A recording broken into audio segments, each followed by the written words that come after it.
de la dernière maison. Amen. Et, quelqu'un peut dire avec moi, la gloire de la dernière maison. Et comme texte biblique de référence, nous lisons dans Agé, au chapitre 2, à partir du verset 6 jusqu'au verset 9. Et je lis dans ma Bible, parole de vie. Verset 6. Oui, voici ce que je dis, moi le Seigneur de l'univers. Dans peu de temps, je vais secouer le ciel et la terre, la mer et la terre solide. Je vais bouleverser les autres peuples. Les richesses arriveront ici en grande quantité. Je remplirai ce temple de beauté. Je l'affirme, moi le Seigneur de l'univers. Verset 8 de Agé au chapitre 2. En effet, l'argent est à moi, l'or est à moi, et la beauté de ce nouveau temple dépassera celle du premier. Dans ce lieu, je vous donnerai la paix. Moi, le Seigneur de l'univers, je le déclare. Amen. Quelqu'un peut dire Amen à la parole de Dieu. Amen, amen, amen. Amen. Hommes frères, le livre d'Agé est l'un des plus courts de la Bible, mais aussi l'un des plus percutants.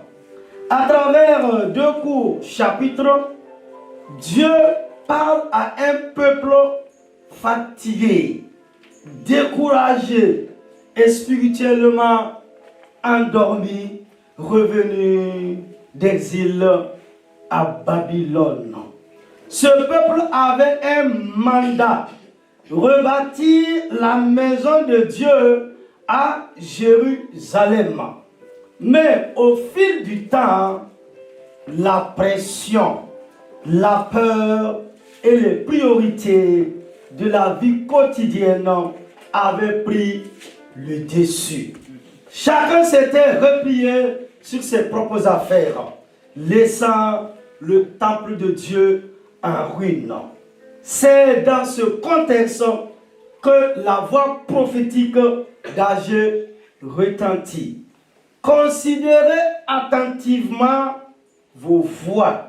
Agé au chapitre 1, les versets 5. Dieu leur rappelle que le centre de leur prospérité est spirituel avant d'être matériel. Sans la présence de Dieu, tout effort humain est vain.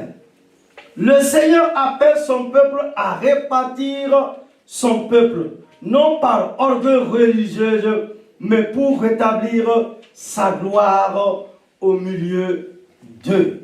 Cette parole n'est pas seulement historique, elle est vivante et prophétique pour l'Église d'aujourd'hui et particulièrement pour l'Église Centre Bethel en 2026. Nous aussi, Dieu nous appelle à rebâtir sa maison. Non pas des murs physiques, mais des vies, des familles et des cœurs. Il veut restaurer la foi, renouveler le feu de la prière et répandre sa gloire d'une manière plus grande que celle des commencements. Agé au chapitre 2, verset 9 est donc une proclamation d'espérance. Même si ton passé semblait plus glorieux, Dieu prépare un avenir encore meilleur. Même si certaines choses ont été détruites, Dieu est capable de tout reconstruire avec plus de puissance, de paix et de beauté. Pour l'Église Centre Bethel, ce verset est une clé spirituelle. Il marque la fin d'une saison de lutte et l'entrée dans une saison de gloire manifeste et de paix durable. 2025 fut une année de fidélité et de sémence. 2026 sera une année de récolte et de rayonnement. Dieu nous appelle à bâtir plus grand, à aimer plus profondément, à servir plus sincèrement. La gloire de la dernière maison sera plus grande que celle de la première, car Dieu lui-même en est l'architecte.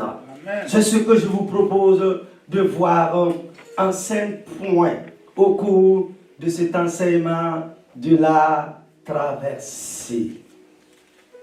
Premièrement, sur nos grands temps, quand Dieu parle à un peuple en reconstruction, quand l'Éternel Dieu des armées parle à un peuple en reconstruction, petit 1, le peuple d'âgé, découragé, dispersé, distrait.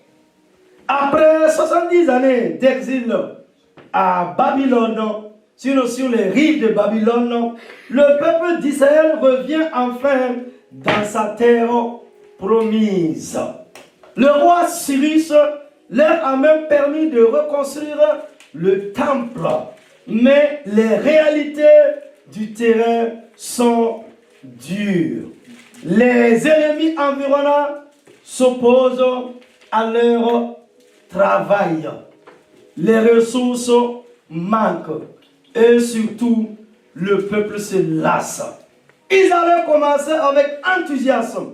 Mais les années passant, le projet de Dieu fut relégué au second plan. Chacun se concentre sur sa maison, ses champs, ses affaires. Dieu envoie alors Agé avec un message simple, mais percutant. Ce peuple dit, le temps n'est pas venu de rebâtir la maison de l'Éternel. Agé au chapitre 1, le verset 2. Est-ce le temps pour vous d'habiter vos demeures lambrisées quand cette maison est détruite? Verset 4 de Agé au chapitre 1. Petit 2. Le message d'Agé. Remettre Dieu à la première place. Dieu ne les reproche pas de bâtir leur maison, mais de l'avoir oubliée. Ils travaillent dur, mais sans résultat. Vous semez beaucoup et vous récoltez peu. Vous mangez et vous n'êtes pas rassasiés. Leur manque de prospérité vient d'un désordre spirituel. Ils ont mis leur priorité avant celle de Dieu. Le Seigneur leur dit, montez à la montagne, apportez du bois et rebâtissez la maison. C'est une invitation à revenir au cœur de sa volonté. Dieu leur promet alors, je suis avec vous, dit l'Éternel. Et dès qu'ils obéissent, l'Esprit de Dieu se met en mouvement dans leur vie. L'Éternel réveilla l'esprit de Zorobabel, l'esprit de Josué et l'esprit de tout le peuple. Nous dit Agé au chapitre 1, les versets 14. 3. Bethel, une église appelée à reconstruire avec foi. Comme le peuple d'Israël, Bethel a connu des saisons de travail, de lutte, de sémence, parfois même de désert. Mais Dieu a été fidèle. En 2019, le Seigneur a planté cette maison à Asher dans la simplicité et l'obéissance.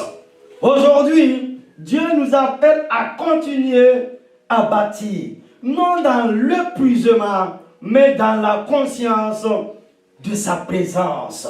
Chaque serviteur, chaque famille, chaque département est une pierre vivante dans ce temple spirituel. Ne nous lassons pas par la fatigue ou les défis matériels. Dieu est avec nous et sa gloire viendra habiter ce que nous construisons dans l'obéissance.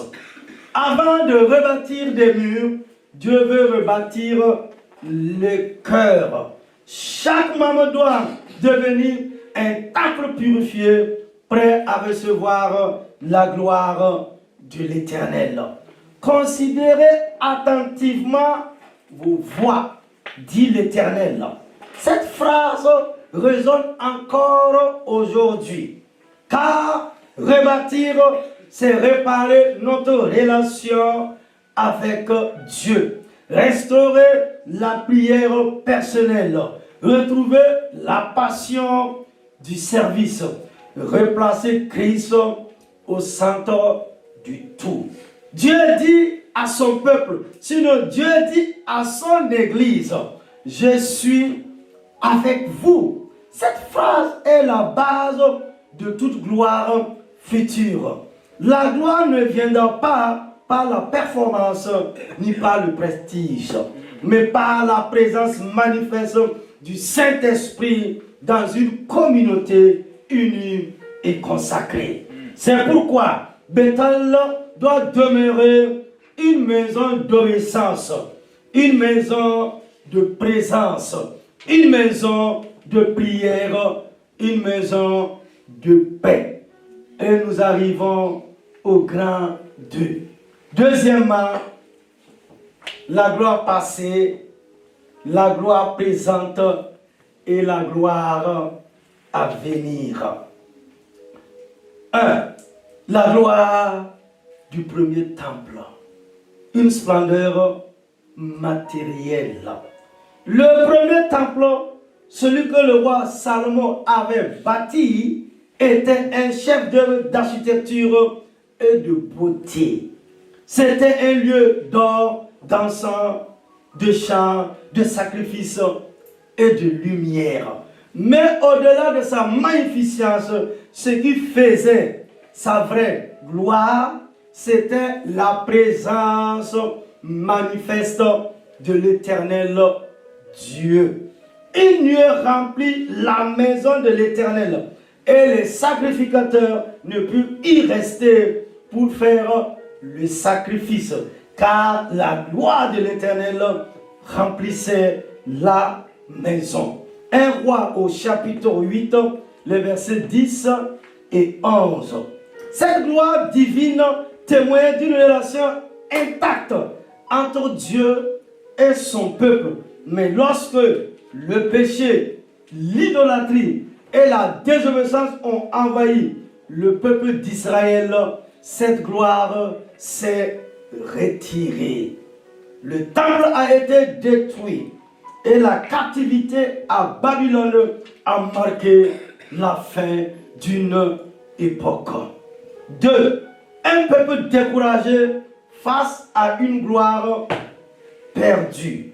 Lorsque plusieurs décennies plus tard, les exilés ont commencé à reconstruire le temple, le résultat leur semblait dérisoire. Les anciens pleurants envoya le nouveau temple. Qui parmi vous a vu cette maison dans sa première gloire? Deuxième question. Et comment la voyez-vous maintenant? Troisièmement, n'est-ce pas comme rien à vos yeux? Agir au chapitre 2, les versets 3. Beaucoup regardaient le passé avec nostalgie. Ils comparaient l'ancien temple à la reconstruction modeste de Zorobabel et de Josué. Mais Dieu ne cherche pas à reproduire le passé. Il cherche à faire naître le nouveau. 3. La gloire de la dernière maison, une gloire spirituelle. Dieu déclare par agir. la gloire de cette dernière maison sera plus grande que celle de la première. Agé chapitre 2, verset 9. Autrement dit, ne mesurez pas la gloire selon ce que vos yeux voient, mais selon ce que mon esprit accomplit. La gloire de la dernière maison ne réside pas dans l'or ou dans la taille du bâtiment, mais dans la profondeur de la présence de Dieu et dans la transformation des cœurs. C'est une gloire, non pas visible seulement, mais expérimentée. Non pas faite de rituels, mais de relations. Non pas limitée à un lieu, mais vivante dans un peuple. 4. L'application pour l'église Bethel n'est pas s'arrêter à hier. Frères et sœurs, beaucoup se souviennent de ce que Dieu a fait autrefois. Des miracles, des commencements glorieux, des saisons de feu. Mais Dieu nous dit encore aujourd'hui, ne pleurez pas sur le passé, car je fais une chose nouvelle. Ésaïe 43, versets 18 et 19. Ne restons pas bloqués sur le beau jour d'hier. La gloire de Dieu est progressive, dynamique, croissante. Ce que Dieu prépare pour Bethel dépasse ce que nous avons connu. La gloire de 2019 était belle. Celle de 2020 était forte. Mais celle de 2026 sera plus grande, plus profonde et plus durable. Dieu veut que notre église, nos familles et nos vies deviennent des temples vivants où sa gloire habite, où sa paix se répand et où son nom est exalté. Troisièmement, les conditions pour voir la gloire du Dieu. Mon peuple, considérez attentivement vos voix. Agé chapitre 1, le verset 5. Premièrement, l'obéissance, la clé du réveil. La gloire de Dieu ne se manifeste pas dans le désordre, mais dans l'obéissance. Dieu avait dit à Israël, son peuple, vous semez beaucoup et vous récoltez peu. Pourquoi? Parce que ma maison est détruite. Agé au chapitre 1, les versets 6 à 9. Quand le peuple obéit enfin, la situation change. Et l'Éternel réveilla l'esprit de tout le peuple. Verset 14 de Agé au chapitre 1. L'obéissance est le pont entre la promesse et la gloire. Église, et vous qui me suivez, ma Bible me dit que l'obéissance est le pont entre la promesse et la gloire du Dieu. Sans obéissance, la promesse reste une théorie. Avec l'obéissance, elle devient réalité. Avec elle, Dieu cherche des hommes et des femmes qui obéissent à sa parole, même quand ce n'est pas populaire, qui restent constants dans le service et qui honorent leur engagement spirituel. Là où il y a obéissance, la gloire descend toujours. 2. La sanctification, un terrain pur pour la gloire. Dieu est saint et sa gloire ne se manifeste pas dans l'impureté. Agé avertit le peuple, si quelqu'un suit un sacrifice, tout devient souillé. Agé 2, les versets 13 et 14. La gloire ne peut pas habiter un cœur rempli d'amertume, de rancune et de compromis. Avant d'attendre la gloire, Dieu attend la purification. La sanctification, ce n'est pas la perfection. C'est le désir sincère de plaire à Dieu dans nos pensées, nos paroles et nos actions. Et Jésus dira, heureux ceux qui ont le cœur pur, car ils verront Dieu. Matthieu au chapitre 5, les versets 8. À Bethel, la sanctification doit redevenir un style de vie dans les relations, les finances, le service, la parole et même dans la pensée. Car le temple pur attire la gloire pure. Troisièmement, l'unité, le terreau de la gloire. Quand Ageu parle au peuple, il ne s'adresse pas à des individus isolés, mais à une communauté. Dieu ne cherche pas seulement des croyants, il cherche un peuple uni. L'Éternel réveilla l'esprit de Zorobabel, de Josué et de tout le reste du peuple. Verset 14 de Ageu au chapitre 1. La gloire se manifeste quand les cœurs battent ensemble. Église, la gloire de Dieu se manifeste quand les cœurs battent ensemble. C'est ce qu'on voit dans Actes au chapitre 2. Ils étaient tous ensemble dans le même lieu et le Saint-Esprit descendit. L'unité attire la présence de Dieu comme un aimant dans la vie de l'enfant de Dieu. Par contre, les querelles, la jalousie, les murmures, au contraire, éteignent la gloire de Dieu dans notre vie. Avec-elle, gardons la vision commune. Servir Dieu ensemble dans l'amour et dans l'humilité.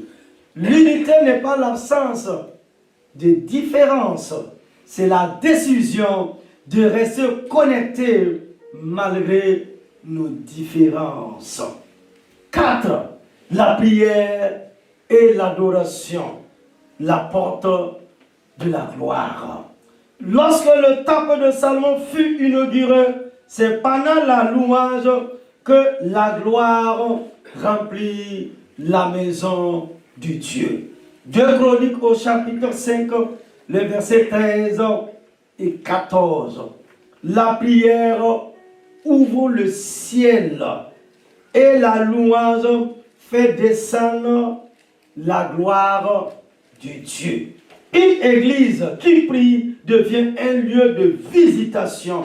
Un cœur qui adore devient un autel vivant. À Bethel, plus que jamais, Dieu nous appelle à redevenir une église d'intercession fervente. Une église de louange sincère. Une église où le Saint-Esprit est honoré. La gloire ne descend pas sur des programmes. Elle descend sur des adorateurs véritables. Cinquièmement, la fidélité, la preuve du caractère. La gloire ne se confie pas à l'instabilité. Dieu cherche des serviteurs fidèles, capables de continuer même quand personne ne les applaudit. Celui qui est fidèle dans les petites choses l'est aussi dans les grandes. Luc chapitre 16, les versets 10. Quand tu restes fidèle dans le peu, Dieu te confie le plus. Quand tu persévères dans l'épreuve, la gloire se dépose sur ta vie. À Bethel, la fidélité doit redevenir une bannière. fidélité dans le service, fidélité dans la dîme, dans l'amour, dans la prière, dans la parole donnée. Là où il y a fidélité, il y a continuité. Et là où il y a continuité, la gloire de Dieu demeure. Quatrièmement, grand 4, la paix promise, le fruit de la gloire. Le prophète Agé continue, toujours au verset 9 du chapitre 2. Et c'est dans ce lieu que je donnerai la paix, dit l'Éternel des armées. Premièrement, la paix, c'est la signature de la présence divine. Quand Dieu parle de gloire, il parle aussi de paix. Ces deux réalités sont inséparables. Là où Dieu habite, la paix règne.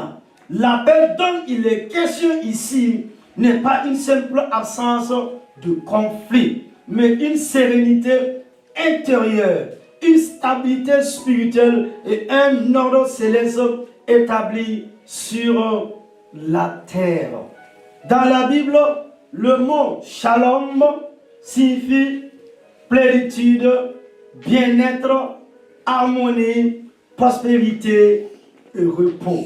Autrement dit, tout est à sa place sous la direction de Dieu. Quand la gloire descend, les tempêtes intérieures se taisent. Le cœur troublé retrouve le repos. Les foyers divisés retrouvent l'unité. Les relations blessées se réconcilient.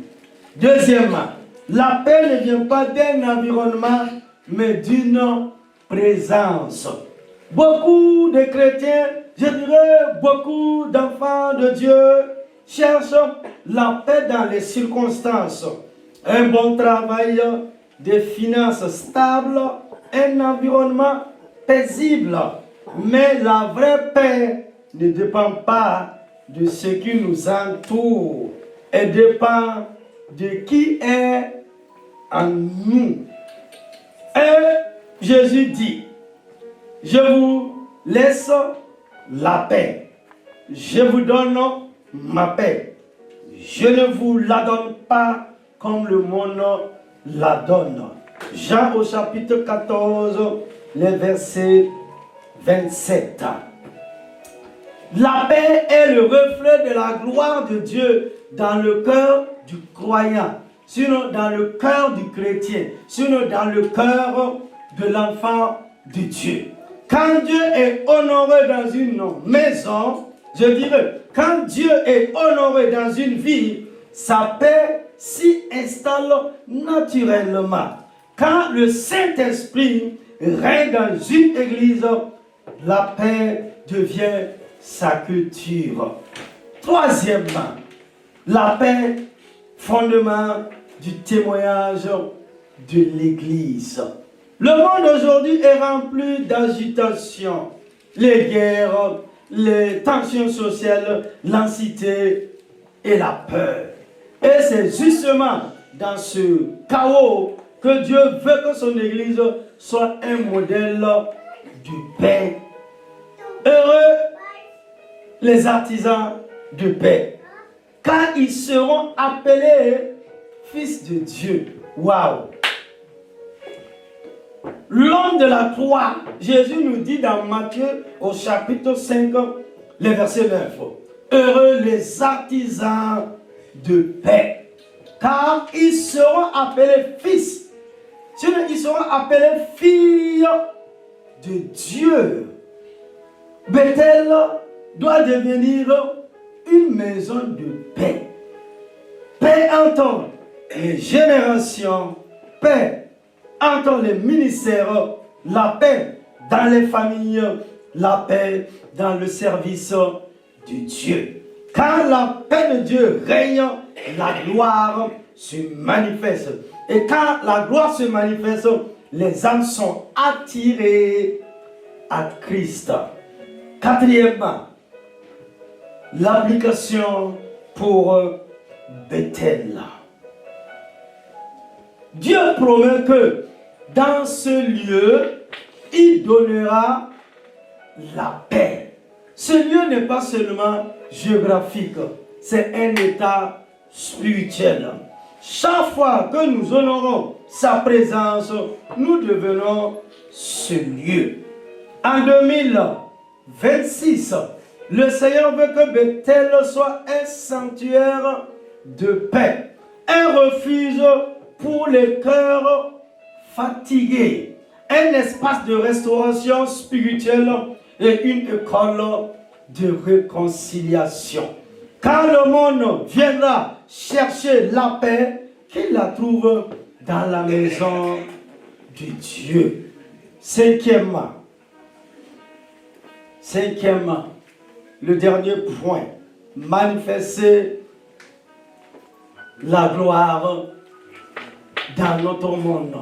Sinon, je dirais, dans un monde sans repère.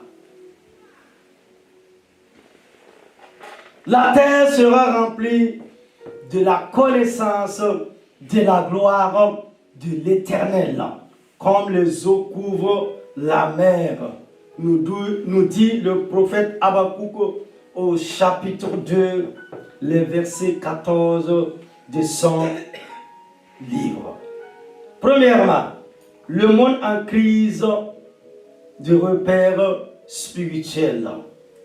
Notre monde est en crise de repères spirituels. Nous vivons une époque marquée par la confusion. Les valeurs s'inversent. La vérité est relativisée. La foi est moquée. Le monde cherche la lumière, mais souvent dans les ténèbres.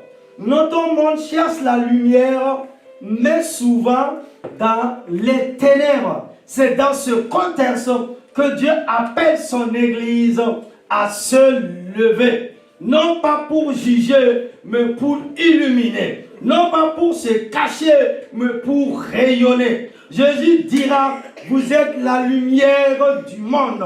Une ville située sur une montagne ne peut être cachée. Matthieu au chapitre 5, les versets 14. La gloire de la dernière maison n'est pas destinée à rester confinée entre les quatre murs.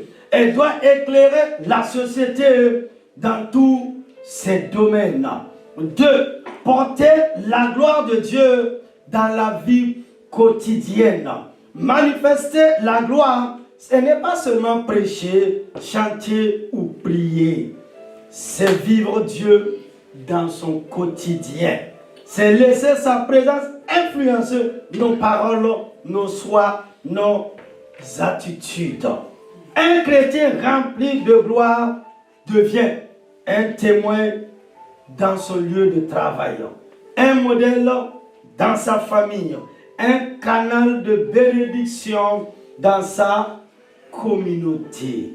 Chaque membre de Bethel est appelé à porter la gloire là où il se trouve, dans les écoles, dans les universités, dans les entreprises, dans les hôpitaux et dans les quartiers. Là où tu entends, la paix doit entrer. Là où tu parles, la lumière doit briller. Là où tu sers, la gloire doit s'exprimer. 3. La gloire comme force de transformation sociale. L'église de Jésus-Christ n'est pas un musée. C'est une force vivante. Hommes frères, l'église de Jésus-Christ n'est pas un musée. C'est une force vivante. Elle change les vies, influence la culture, transforme le cœur. La création attend avec un ardent désir la révélation des fils de Dieu. nous dit l'apôtre Paul dans Romains au chapitre 8, les versets 19. La création tout entière attend avec un ardent désir la révélation des fils de Dieu. Sinon, la révélation de l'Église, de qui est l'Éternel Dieu des armées. Ce verset est plus actuel que jamais. Le monde n'attend pas des discours religieux, mais des vies porteuses de gloire, des hommes et des femmes qui incarnent l'amour, la justice, la vérité et la paix. À Bethel, Dieu veut susciter des influenceurs spirituels. Oh, Dieu veut susciter des influenceurs spirituels, des pasteurs selon son cœur, des professionnels intègres, des familles lumineuses, des jeunes remplis de feu et de sagesse. 4. La gloire ne se contemple pas, elle se partage. La gloire de Dieu ne se contemple pas, mais elle se partage. Dans Ageu, Dieu ne dit pas seulement « je remplirai cette maison de ma gloire ». Il ajoute « les trésors des nations viendront ». Ageu chapitre 2, verset 7. Cela signifie que la gloire attire et bénit. Une église qui vit la gloire de Dieu devient une source de transformation pour la ville, sinon pour la société. Quand la gloire habite Bethel, les âmes viennent d'elles-mêmes. Le cœur se tourne vers l'Éternel Dieu des âmes. Et même les ressources nécessaires à l'œuvre affluent. Dieu appelle notre église à être le visage de sa gloire en Île-de-France. Cela signifie prêcher la vérité de Dieu avec amour, agir avec excellence, servir avec compassion, aimer sans condition. La gloire de Dieu dans Bethel doit se traduire en impact réel dans les écoles, dans les entreprises, dans les quartiers et même dans les familles. Sinon dans nos familles. Chaque maman doit devenir un ambassadeur de la gloire de Dieu. Amen. Que votre lumière luise ainsi devant les hommes, afin qu'ils voient vos bonnes œuvres et glorifient votre Père qui est dans les cieux, nous dit la parole dans Matthieu au chapitre 5, les versets 16.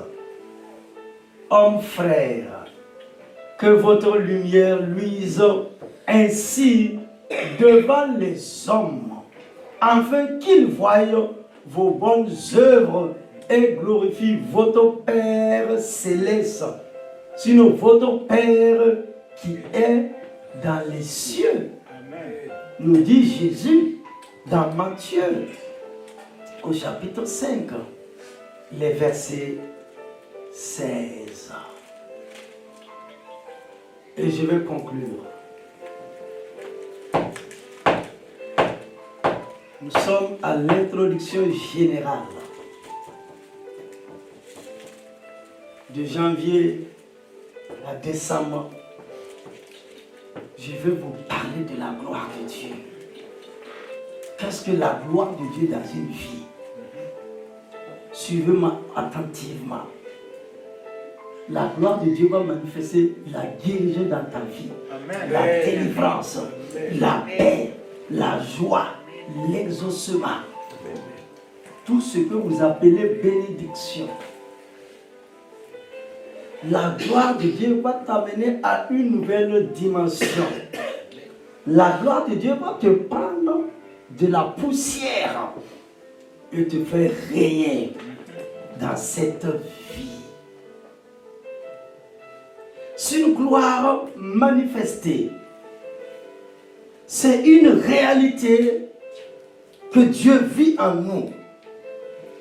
Que le ciel est descendu jusqu'à nous. La gloire de Dieu va nous donner une paix intérieure. La gloire de Dieu dans ma vie va m'amener à pardonner l'impardonnable. La gloire de Dieu va m'amener à servir l'Éternel de toutes mes forces, dans la fidélité, dans l'intégrité, dans la loyauté.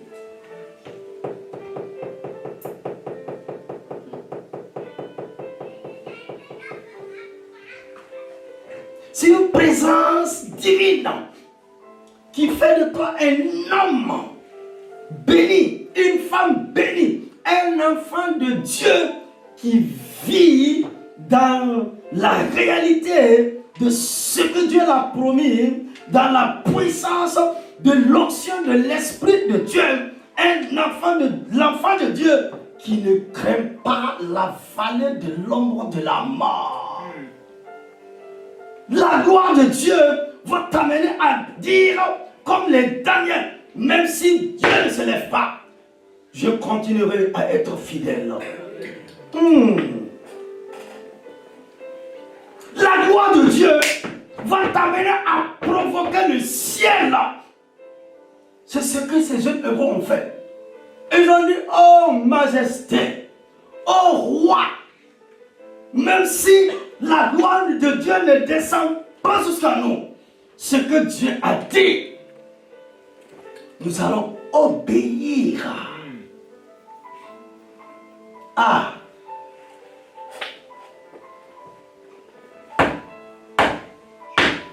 Ma soeur, ma fille, la gloire de Dieu va amener la présence de ce quatrième homme dans ta vie. Et même tes ennemis diront, ils vont t'acclamer, ils sauront que Dieu est avec toi. Amen. Ta vie passée, tes échecs, tes combats, tes luttes seront un témoignage vivant de qui est réellement Dieu.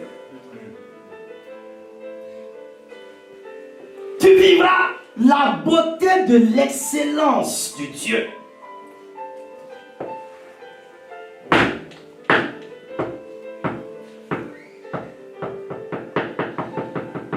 La gloire de Dieu va t'amener à marcher tous les jours dans sa présence.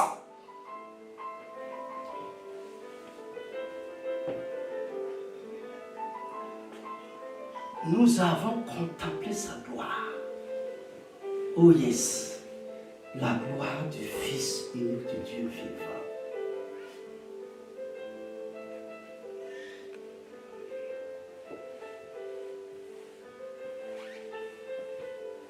Quand la gloire de Dieu est descendue, Israël ne pouvait pas regarder Moïse. C'est une présence extraordinaire.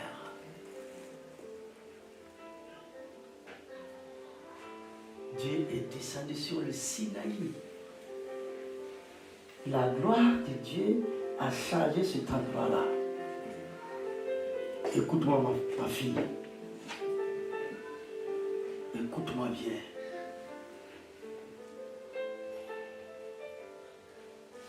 La gloire de Dieu dans ta vie, même si tu t'en vas coucher dans une maison de fétiche, rien ne t'arrivera. Rien! Même si tu dors au milieu de sorciers.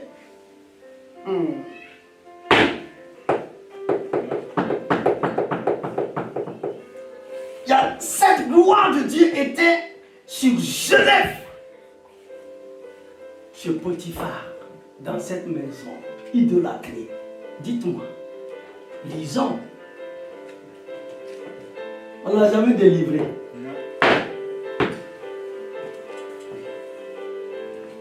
Ce message de gloire va me conduire dans les nations en 2026. La gloire de Dieu va te délivrer. Amen. Non. J'ai pris ma Bible, j'ai tourné, j'ai regardé, je me suis assis. J'ai donné raison à Dieu et j'ai versé des larmes.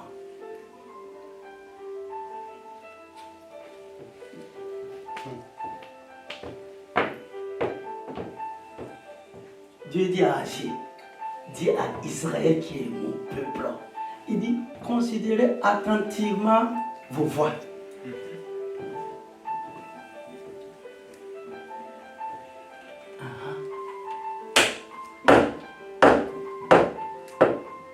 On va continuer dimanche. J'ai dit, considérez. Voici le secret. Tu dois vivre le miracle de Dieu. Cette année 2025 qui s'annonce.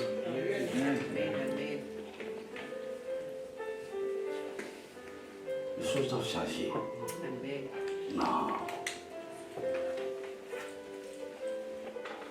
Vous savez, j'ai pris l'Éternel Dieu des armées pour un miracle. Peut-être à Bethel ici, ça sera à Bethel ici ou ailleurs. Une femme de 65 ans, une femme de 70 ans, elle va se marier, elle sera bénie, restaurée, et au-delà, elle va faire bébé. Ce que Dieu a fait avec Anne, avec Sarah, avec Élisabeth et les autres, nous voulons vivre ça en notre temps, en notre génération. Et ce bébé ne sera pas n'importe quel bébé. Ça sera un serviteur de Dieu, un grand missionnaire, un apôtre comme Paul, un enfant qui va laisser des traces sur cette terre des hommes. Il nous faut des témoignages vivants aujourd'hui. Nous ne serons pas un Dieu mort. Non. Nous ne serons pas un Dieu mort, mais un Dieu vivant, un Dieu de gloire. Amen.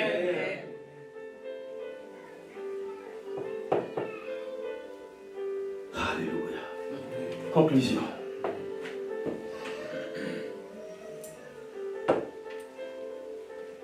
Agé chapitre 2, les versets 9, est plus qu'un verset.